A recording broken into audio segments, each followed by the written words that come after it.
Il est difficile de trouver un objet plus inquiétant qu'une carte postale qui représente un coucher de soleil sur l'océan, spécialement quand un criard « On s'éclate à la boule » est déjà imprimé dessus. Mais c'est qui celle-là, là, elle n'est pas signée? Ah bah oui, je comprends. Non, mais ça, je me suis envoyé moi-même. Non, mais c'est un truc que j'avais acheté une fois comme ça à Notre-Dame. Notre-Dame, mais... Non, mais près de Notre-Dame, sur les quais. Tiens, regarde celle-ci. On venait de me mettre sur le pot. En fait, envoyer une carte postale est un art. Il faut d'abord la choisir et puis l'écrire. Généralement, l'espace exigu impose un style. Vacances idéales, temps chaud, avons visité l'usine de Petit Beurre. Souvent, les verbes et les articles disparaissent. Ce n'est pas qu'ils tiennent plus de place que les adjectifs. Ces disparitions doivent faire sentir au destinataire qu'on aurait pu lui écrire plus longuement s'il en avait eu plus de place. Alors, on enlève. Ouais, non, moi, ce que je fais, c'est que je les envoie... J'écris mes cartes dès le début, comme ça, je suis sûre de les envoyer. Sinon, je le fais pas. Regarde la maison de Descartes. Tu vois, là, il y a une ligne jaune. Ça veut dire qu'on peut pas se garer devant. Je l'aurai, mon code. Mais qui est-ce qui t'envoie ça? Oh, bah, c'est un de mes... qui vient ici, aux consultations. Première caractéristique, écrire une carte postale est un art de la soustraction.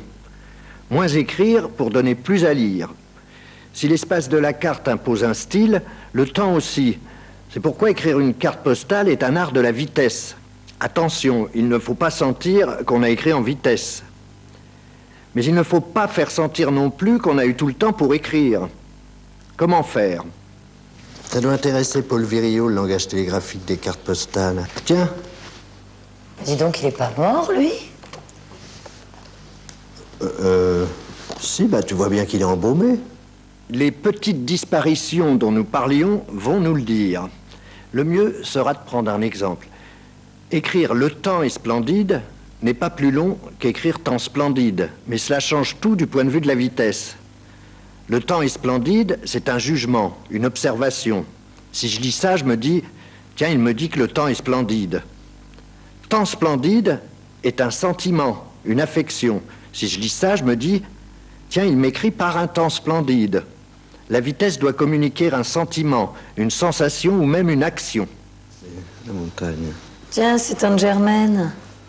Qu'est-ce qu'elle dit? Enfin l'air pur.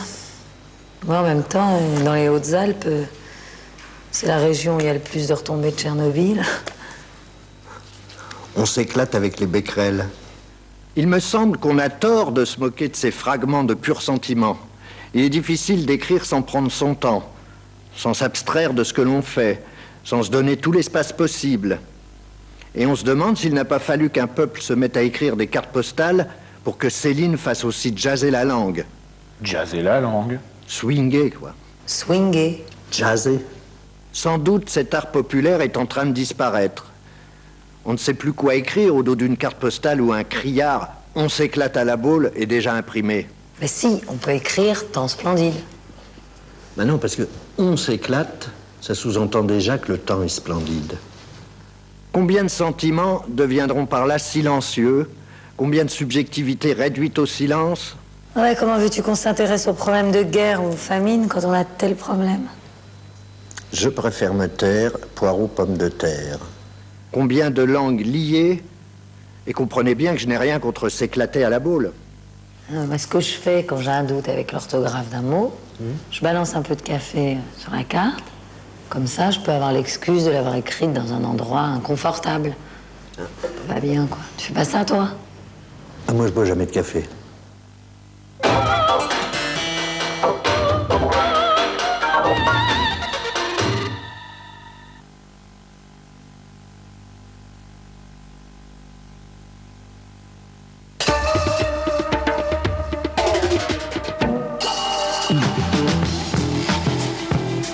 Avec un vainqueur différent par tournoi du Grand Chelem, l'année 98 aura été chaotique pour les numéros 1 mondiaux. Leur dernière chance de remettre les pendules à l'heure, gagner Flushing Meadow.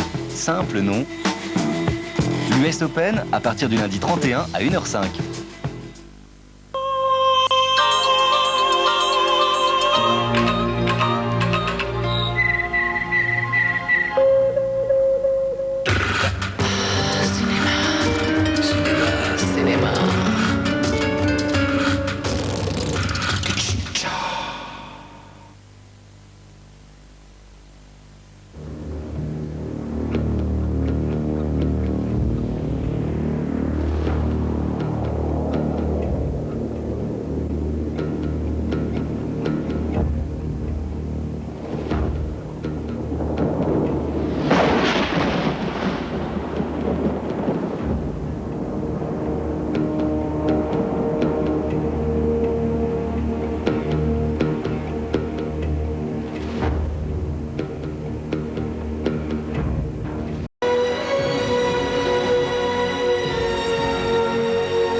Où est-ce que je suis?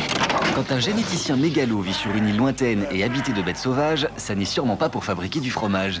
Depuis 17 ans, je m'efforce d'apporter quelques perfectionnements à l'espèce humaine. Oui, j'ai presque atteint la perfection en créant une divine créature. Oh mon Dieu! On est prisonnier de cette île. Il faut voir les choses en face. N'avancez pas! L'île du docteur Moreau de John Frankenheimer avec Marlon Brando et Val Kilmer. Écoutez-moi, je peux vous aider à quitter l'île. La loi a été transgressée. Nul n'y échappe. Telle est la loi.